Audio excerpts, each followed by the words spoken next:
Really, the two things I want to say are, you got to be the hardest workers in the room. And the truth is, I really didn't know what I was going to say because you guys are at the top, right? You made it, like you're here, right? So I thought what I'd do, instead of telling you what I think you should be doing or how you could be better, or I thought, well, let me just speak from the heart and really not have anything prepared, but just tell you what's worked for me. And maybe some of the stuff that's worked for me might work for you now, currently, presently, as you guys have your goals and ambitions, NBA championship, MVPs in this room, things like that. But then further on down the line, as you guys continue to live your life. The first thing I would just want to say is this idea and this notion that you could be anything you want, and you can accomplish anything you want, right? We hear that. You've heard that from the time you were little boys. You hear that now. You're already incredibly accomplished. You can win an NBA championship, MVP of the league. You could become president. You could become governor. You could be in entertainment. You could do Charles, and you could do Shaq. You could do that. You could do whatever you want to do. You guys know that. The thing that has worked for me is to remember the hard times.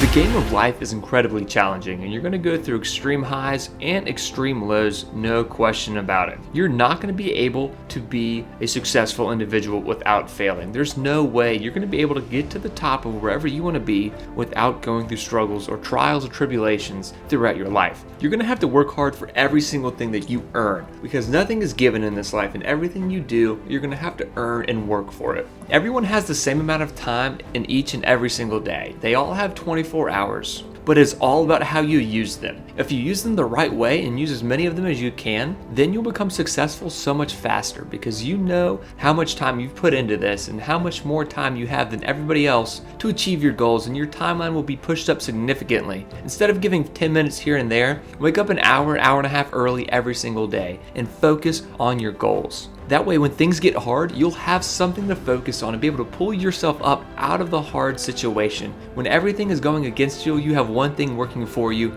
and that's your determination and your motivation to trying to become better day in and day out, and constantly improving upon what you know is yourself. And the better you become at life, the better things will come easier to you. And you'll be able to dominate the game of life because you're so confident, you have everything going for you, and you just know that you're going to be able to tackle whatever's given to you.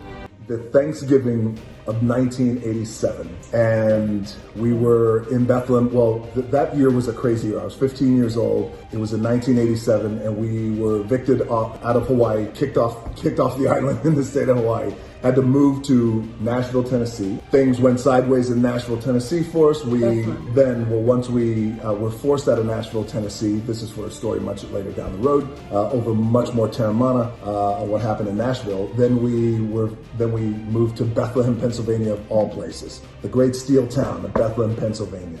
That Thanksgiving, 1987, was the hardest one we had. That was a tough one, and we had been there and done that. So we were hunkering down in Bethlehem in 1987 that Thanksgiving, no Thanksgiving meal to eat, until we got a call, a blessing of a call from family friends who we had known for some time.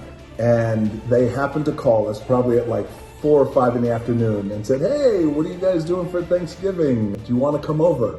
And since then, again, when you go through something like that, as there are a lot of you out there who have gone through the same thing, and you may be going through it now, stay strong, have faith, things will get better.